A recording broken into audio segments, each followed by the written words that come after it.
C'est du jamais vu. En Belgique, les querelles linguistiques divisent désormais, y compris les syndicats. Seuls les cheminots francophones sont en effet en grève pour 48 heures. Grosse perturbation ce mercredi sur le Thalys et l'Eurostar. Image commentée par Karine Marzegar. Des plateformes vides, des panneaux de préavis un peu partout et des tableaux horaires désespérément muets.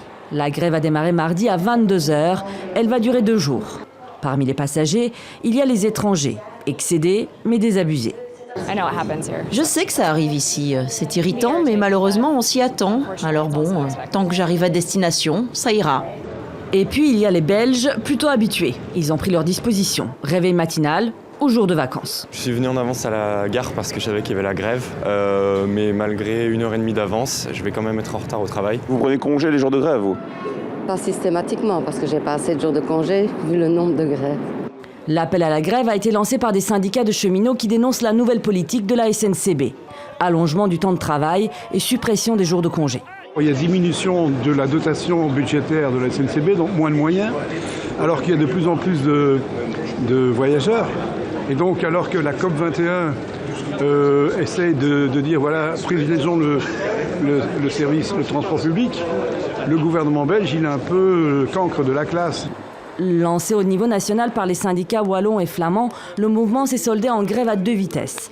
Les cheminots francophones ont débrayé avec seulement 15% des trains en circulation, mais leurs homologues flamands ont préféré travailler avec un trafic assuré à 68%. D'où le risque d'une scission des syndicats, avec à terme la menace d'un réseau ferré scindé en 2. Et qu'est-ce que ça va être après? On est déjà un si petit pays. On va avoir des trains qui vont jusqu'à Anvers, mais plus à Zeebrugge. 2 réseaux ferrés indépendants en Wallonie et en Flandre, c'est en tout cas ce que réclament désormais les nationalistes flamands de la NVA.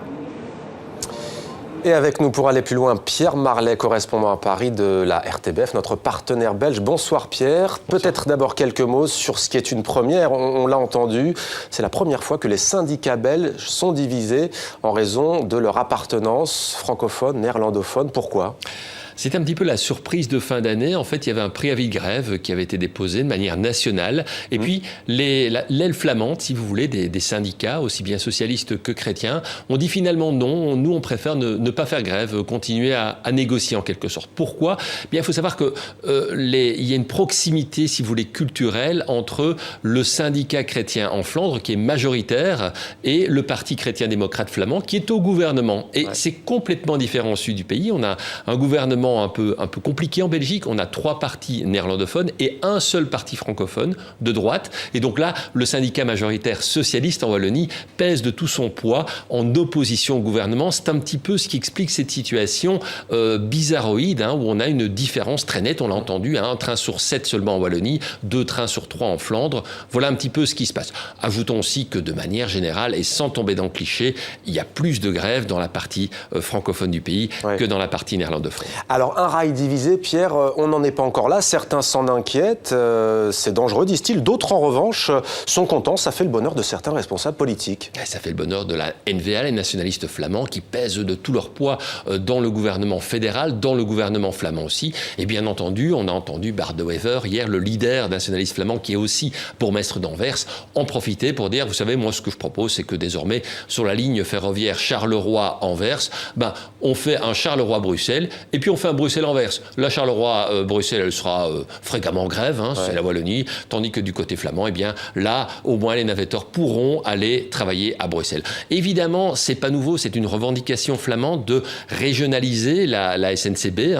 On a déjà régionalisé énormément en Belgique, alors pourquoi s'arrêter là, me direz-vous? Et il y a ce rêve, finalement, de tout ce qui est fait côté flamand va mieux, c'est mieux entre nous. Donc voilà, c'est pas pour ça qu'on y arrivera, parce que c'est un petit peu compliqué en Belgique, vu qu'on est, un peu comme à Paris, toutes les lignes convergent sur Bruxelles. Donc régionaliser, c'est un slogan, mais dans les faits, ce sera sans doute beaucoup plus compliqué. Ce sera peut-être pas pour tout de suite en tout cas. Merci pour cet éclairage, Pierre Marlet.